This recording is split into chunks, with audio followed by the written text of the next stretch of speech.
70 people. That's how many were in the room the night my father retired. 70 engineers, contractors, city officials, Rotary members, former interns, people who had built their careers standing in his shadow, smiling in his light. The ballroom smelled like polished wood and expensive wine. A slideshow played behind him. Applause came easily, predictably. And I sat at table 12. Not at the family table. Not near the stage. Table 12. You'd think after 31 years that wouldn't sting anymore. But erasure doesn't dull with time. It compounds. He stood at the podium, straight-backed, silver hair catching the chandelier light just right. The room loved him. He thanked everyone. His assistant of 20 years. The city council. The project managers. The caterer. He even thanked the mailman. And then someone, I still don't know who, laughed and called out, "What about Heather?" My name hung there. Light. Casual. Harmless. My father smiled into the microphone. And he said, "She's not worth mentioning." The room laughed. 70 professionals. Laughed. You know what's strange? It wasn't the first time. That's what made it hurt differently. Not sharp. Not sudden. Just familiar. Because this wasn't one insult. It was 31 years of careful subtraction. When I was 8, I taped my science fair certificate to the refrigerator. First place. District level. I remember smoothing the edges so it wouldn't curl. It disappeared the next day. When I found it, it was under the sink. Cleaning supplies stacked on top of it. When I was 12, I won a regional math competition. My trophy sat on the hallway table for 3 days before my mother quietly moved it to my bedroom. "Your father doesn't like clutter," she said. Clutter. When I earned a full-ride scholarship to engineering school, he nodded once and asked if I'd heard Kyle got promoted at his internship. Kyle. My younger brother. Kyle, who needed help with algebra. Kyle, who once asked me what a load-bearing wall was. But Kyle was visible. I was efficient. And efficiency doesn't get applause. You start to understand the pattern after a while. You stop expecting celebration. You learn that achievement will be redirected, minimized, or reframed. So you adjust. You get quieter. You get better. You stop asking to be seen. When I passed my professional engineer exam, I called home. It's not easy, you know. Years of experience, grueling testing, legal liability attached to your name forever. I was proud. He said, "That's good. Kyle's interviewing for management next week." That was the moment something shifted in me. Not loudly. Not dramatically. Just a small internal note. Document this. Because here's what people don't understand about erasure. It trains you. Trains you to observe. Trains you to keep copies. It trains you to stop arguing and start archiving. Elaine taught me that. Elaine worked in compliance at my first firm. Late 50s. Sharp eyes. The kind of woman who'd survived industries built to overlook her. "Keep a copy of everything," she told me once. Emails. Drafts. Approvals. You never know when truth will need paperwork. I listened. I saved things. First, it wasn't intentional. Just habit. Engineering requires documentation. Load calculations. Material certifications. Email chains approving design modifications. But over time the folder grew. Not out of anger. Out of pattern recognition. Because there was one project my father loved more than anything. The Millbrook Bridge. His legacy project. If you drive through town, you can't miss it. Steel arches over the river. Clean lines. Efficient span. It was the largest municipal contract of his career. He talked about it like it was a child he'd raised. "If this bridge stands," he used to say, "my name stands with it." That bridge made him untouchable. So tell me something. If the Millbrook Bridge is his legacy, why do I look at it like a ticking clock? I didn't always. First, it was just another structure. Another set of calculations. Another line item in a project database. But then the outside review was ordered. And guess which firm was assigned? Mine. That's when documentation stopped being habit and started becoming insurance. But we're not there yet. We're still in the ballroom. Still under the chandelier.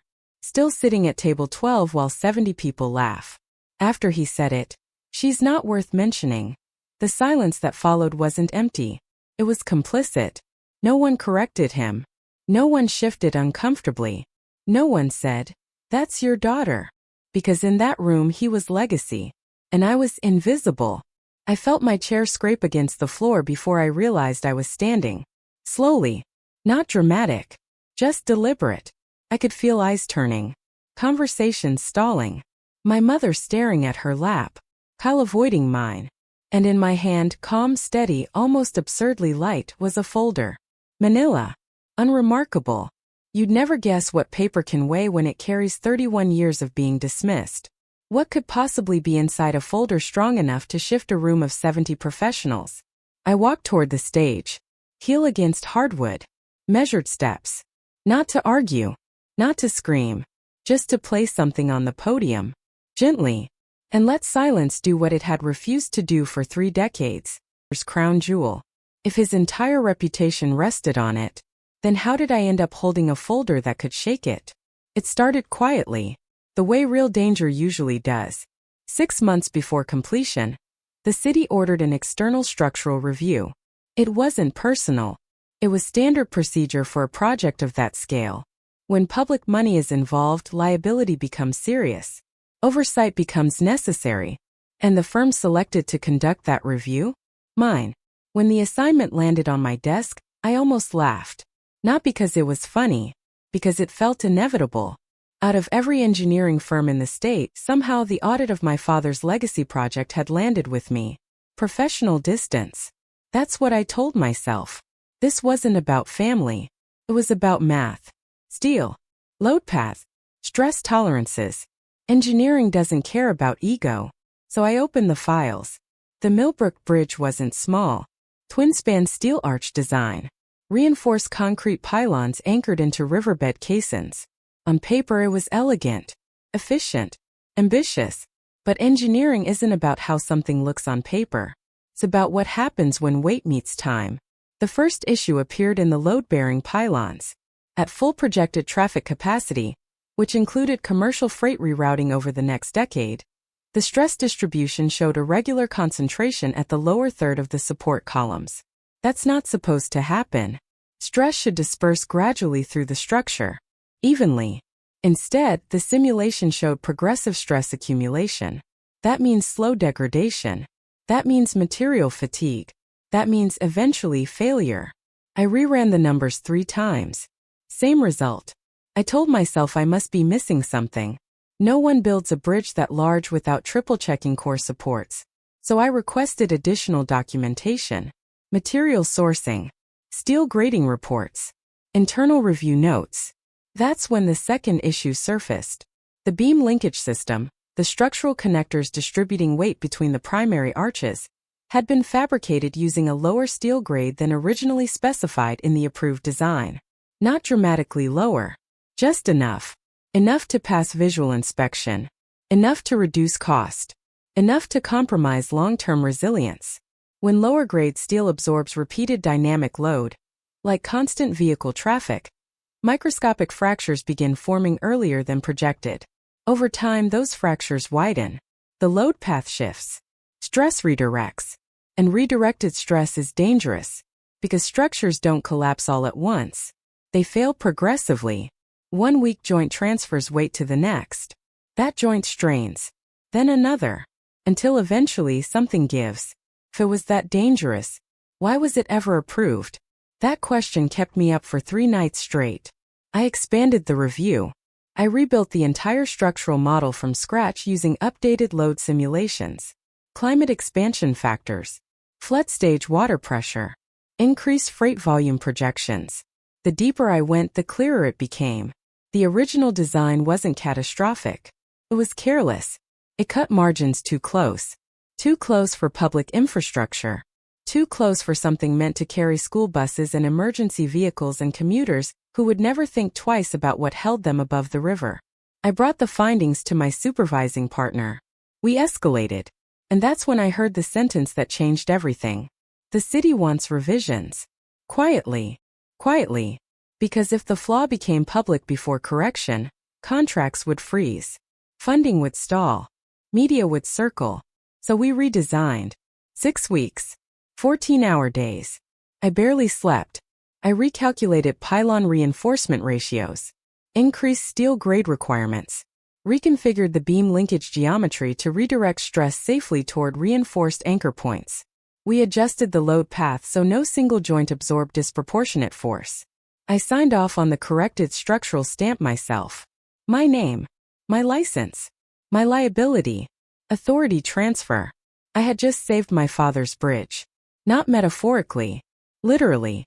When I informed him, I expected, I don't know, professional acknowledgement maybe.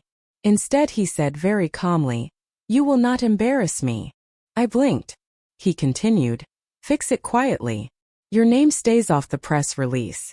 This project carries my firm's signature." There it was again. Erasure. Even in correction.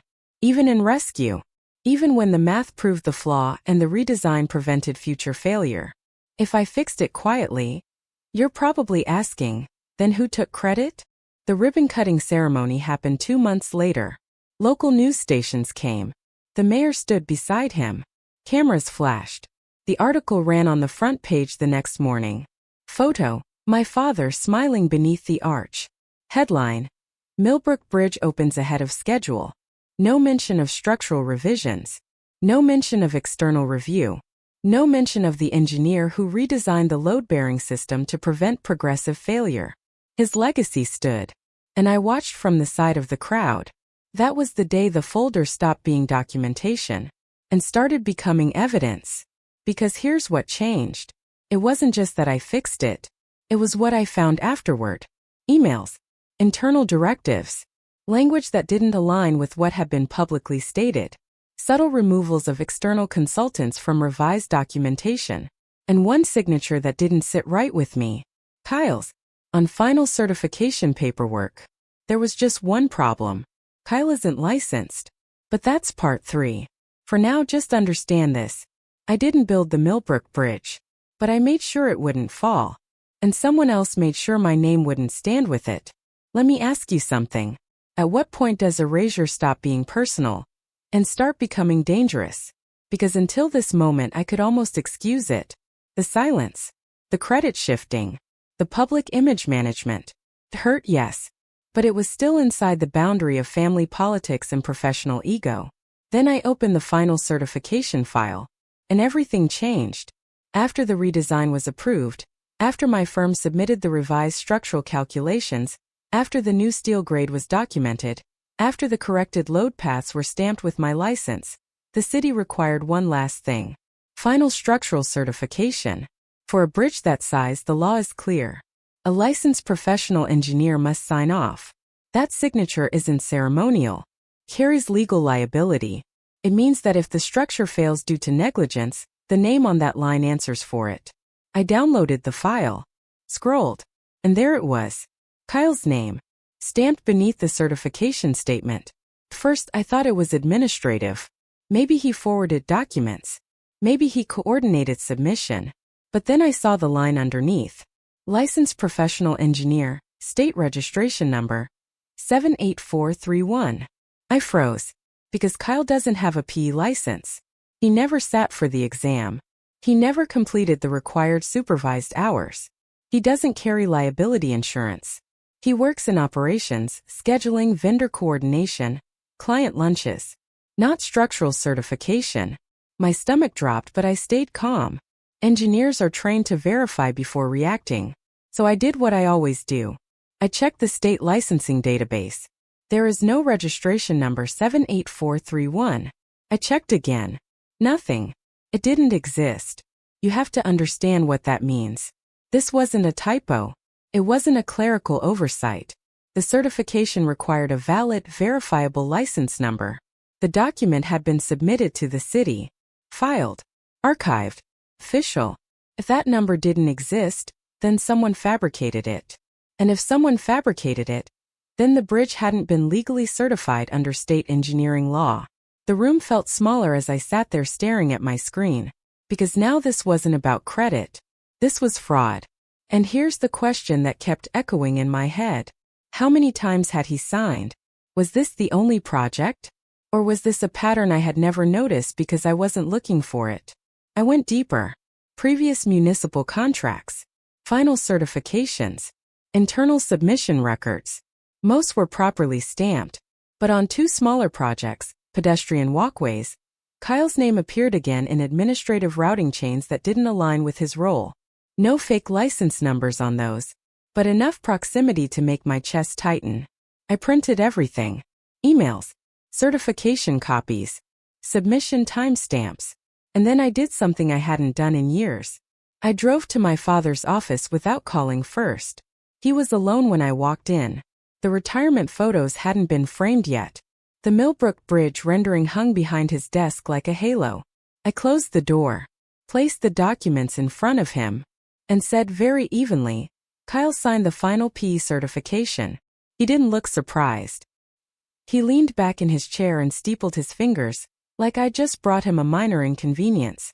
"It was administrative," he said. "No," I replied. "It wasn't." I slid the printed database search across his desk. "There is no license number 78431. Silence. Not shock. Not confusion. Calculation. Then he said something I will never forget. "Mind your own business." I felt something shift inside me. Not anger. Not yet. Just clarity. "This is my business," I said quietly. "If that bridge fails, whoever signed that certification is legally responsible. That number doesn't exist." His jaw tightened. "It won't fail," he said. "That wasn't the point. That's not how liability works." He stood up then, pacing once behind his desk. "You fixed the structural issue," he said. "It's stable. This is paperwork."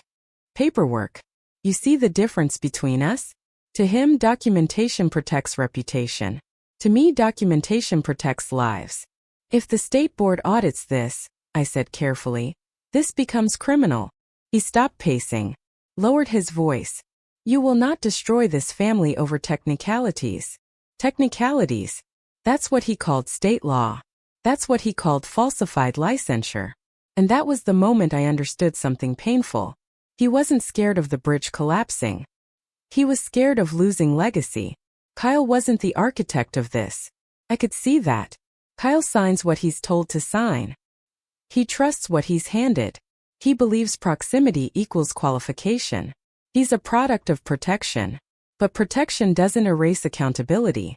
I stood there for a long moment staring at the man who taught me to double-check load calculations, who used to quiz me at the dinner table about stress tolerances, who built his entire career on compliance and precision. And I realized he had decided reputation mattered more than regulation, family more than law, image more than integrity. I could have reported it right then. I didn't. That's the part people struggle with. I chose silence. Not out of loyalty. Out of timing. Because silence doesn't mean ignorance. Silence can mean preparation. I went home. I scanned every document into encrypted storage. I saved email headers showing modification requests. I archived the certification file. I printed physical copies. The folder grew heavier. Not because of paper weight. Because of implication. A week later I received an invitation. Retirement celebration. Formal dinner. 70 guests. Family attendance requested. I almost laughed at that. I didn't go to confront. I didn't go to accuse. I went with a folder in my hand. Like an umbrella. Not because it was raining, but because I knew the sky. Let's go back to the ballroom. To the chandeliers. To the applause. To the moment my father smiled into a microphone and said, "She's not worth mentioning. I want you to sit in that second with me." Because what happened next wasn't loud. It wasn't explosive. It was precise. After the laughter faded, there was this strange pause. Not long. Just long enough to notice that no one corrected him. Forks hovered midair. Glasses stayed lifted. 70 people recalibrated in real time. And in that silence something shifted. My chair scraped softly against the floor as I stood. The sound wasn't dramatic, but it carried. Conversations thinned. A few heads turned. I could feel my mother's eyes drop to her lap. Kyle stared at his water glass like it might offer instructions. I didn't rush. I didn't storm the stage. I walked. Each step measured. Calm. Almost detached. You know that feeling when adrenaline should hit, but it doesn't? When everything slows instead of speeds up. That was me. Not shaking. Not angry. Clear. The folder in my hand felt strangely light for something that carried so much weight. When I reached the riser, I stepped up beside him. He gave me a polite public smile, the kind reserved for donors and city officials. "What is it, Heather?" he asked, still holding the microphone. I didn't answer him. Instead, I turned slightly and placed the folder on the podium. Not slammed. Placed. There's a difference. Slamming is emotional. Placing is intentional. The room quieted in a way that felt different from before. This wasn't amused silence anymore. This was attention. I opened the folder and slid the top document forward. "Since I'm not worth mentioning," I said evenly, my voice steady enough to surprise even me. "I thought the bridge might be." A ripple moved through the room. Not laughter this time. Confusion. I handed the document to Margaret Lewis. Margaret wasn't just a guest. She was chair of the City Infrastructure Oversight Committee. She had approved the final funding disbursement for the Millbrook Bridge. Authority doesn't always sit at the podium. Sometimes it sits 3 tables back. Margaret hesitated, then stood and stepped forward. She adjusted her glasses and began reading. The first page was the structural redesign summary. My name. My P license number. My stamped approval. She read silently at first. Then her eyebrows knit together. "This indicates a post-review modification to the load-bearing pylon system," she said slowly. "Yes," I replied. 6 weeks before completion." Murmurs. My father shifted beside me. "That was procedural," he said smoothly. "Standard external review." "Correct," I said. "External." I slid the next document forward. Email correspondence. Highlighted lines. Remove external consultant credit from revised submission. Ensure internal sign-off reflects original design team. The air changed. You could feel it. Like pressure before a storm. Margaret kept reading. The third document was the final certification page. Kyle's name. The license number. She read it aloud this time. Licensed professional engineer. State registration number 78431. Then she paused and looked up. "Is this your number?" she asked Kyle. Kyle blinked. His mouth opened slightly before closing again. He glanced at our father. That was the moment. The room recalculated. "No," I said calmly. "It's not. Because that license number doesn't exist." You could have heard a glass settle against a table across the room. Margaret turned back to the document. "Are you a licensed professional engineer, Kyle?" He swallowed. "Dad told me to sign." Not defiant. Not malicious. Just honest. And that honesty hit harder than anything I could have said. My father stepped forward then, his voice tightening. "This is inappropriate. She's upset. She's been estranged. She doesn't understand the internal structure of our firm." There it was. The counterattack. Discredit the source. Undermine stability. Shift narrative. I didn't interrupt him. I didn't argue tone with tone. Because documents don't respond to emotion. Margaret looked at him, then back at the paper. "And you," she said carefully, "do you hold an active P license?" The question landed heavier than the first. My father hesitated. Just a fraction too long. "No," he said finally. "I oversee operations." The silence that followed was not social anymore. It was institutional. 70 professionals were no longer watching a family disagreement. They were watching potential liability unfold in real time. Margaret closed the folder slowly. "This will require review," she said. Not dramatic. Not accusatory. Just procedural. But procedures in rooms like that carry consequences. My father turned to me then, and for the first time that night, the polished public expression cracked. "If you walk out that door," he said quietly, the microphone forgotten at his side, "you're not my daughter." And I felt something strange. Not heartbreak. Relief. Because the truth is, I had been not his daughter for a very long time. At least not in the ways that mattered. I met his eyes. "I've been not your daughter my whole life," I said. No shouting. No tears. Just truth. I stepped down from the riser. The room parted slightly as I walked toward the exit. No one stopped me. No one laughed this time. Behind me there was no speech left to give. No applause. No legacy moment. Just quiet. And for the first time in 31 years, that quiet didn't feel like erasure. It felt like accountability. The door opened, and I walked out carrying nothing but an empty folder. People expect explosions. They expect sirens, arrests, headlines in bold font, public disgrace that feels cinematic. That's not what happened. What happened was quieter. And in some ways, quieter is worse. The morning after the retirement dinner, the town felt the same. Same traffic lights. Same coffee shop line. Same view of the Millbrook Bridge arching over the river like nothing had shifted. But underneath, everything had shifted. By noon, the City Infrastructure Board announced a formal audit of the Millbrook Bridge certification process. It wasn't dramatic. It was a short statement, neutral language, procedural review, documentation verification. But in a small town, wording like that spreads fast. Kyle was placed on administrative leave within 48 hours. Not fired, not charged, just removed, which is its own kind of spotlight. The ribbon-cutting plaque that had been mounted near the pedestrian overlook, the one with my father's name engraved beneath the project title, was quietly taken down pending review. No press conference, no explanation, just 4 bolts removed before sunrise. That plaque disappearing felt heavier than any accusation, because plaques are legacy, and legacy, once questioned, doesn't return to its original shine. A week later, a small article appeared in the local paper. Not front page, not even above the fold. City reviews certification procedures on Millbrook Bridge. No names in the headline, but everyone knew. In towns like ours, you don't need bold print. You need proximity. At the grocery store, conversations lowered when certain people walked by. At the Rotary Club, attendance shifted subtly. My father received a letter from the board recommending he step back from public advisory roles pending investigation. Step back. That's how reputations erode here. Not with collapse. With distance. There were no criminal charges announced. Not yet.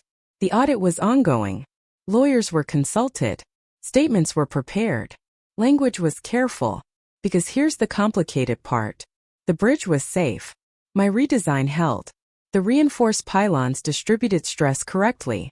The upgraded steel grade prevented microfracture acceleration. The corrected load path did exactly what it was supposed to do. School buses crossed it every morning. Commuters drove over it without hesitation. It stood. And that mattered to me more than any fallout. But legality isn't about whether something failed. It's about whether it was done correctly. Kyle called me once, 3 days after being placed on leave. His voice wasn't angry. It was confused. I didn't know, he said. Dad told me it was internal routing. He said the number was temporary. I believed him. That's the hardest part. Kyle isn't malicious. He's conditioned. He grew up being told he was the future of the firm. That proximity equals competence. That authority flows from confidence, not qualification. He trusted. And trust in the wrong direction can be weaponized. Did you ever check? I asked gently. There was a long pause. No. And that's the tragedy of it. Negligence doesn't always look like intent. Sometimes it looks like obedience.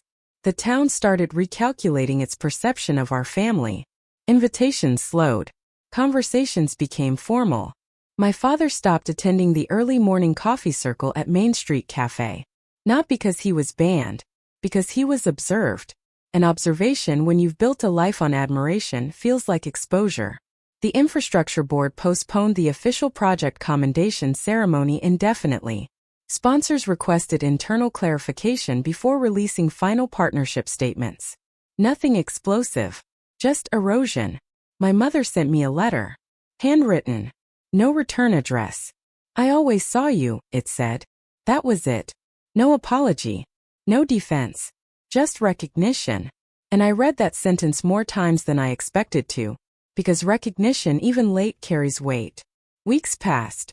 The audit continued. My father hired legal counsel. Public statements framed everything as administrative misunderstanding, technical miscommunication, documentation oversight, words designed to shrink intent. Maybe it was that. Maybe it wasn't. But here's what matters. The system corrected. The certification process was revised. Additional verification layers were added to municipal approvals. License numbers would now be independently cross-checked before acceptance. In a strange way, the bridge became stronger twice. Once structurally, once procedurally. One morning about a month later, I drove out before sunrise. I parked near the riverbank and watched the Millbrook Bridge in the early light. Steel catching gold. Water moving quietly underneath. A school bus crossed from east to west. It didn't slow. It didn't hesitate. It held. No one on that bus knew my name. No plaque carried it. No article printed it. But it held. And for the first time in my life, I realized something important. Visibility isn't the same as value. Applause isn't the same as integrity. Legacy isn't what people engrave. It's what withstands pressure. My father built a reputation. I built reinforcement. He chased recognition. I chased stability. And in the end, the structure that stands over that river doesn't carry my name. But it carries my calculations. Carries my corrections. It carries my refusal to look away. People expect revenge to be loud. Mine was procedural. Measured. Documented. There were no explosions. Just consequences. And sometimes that's more permanent.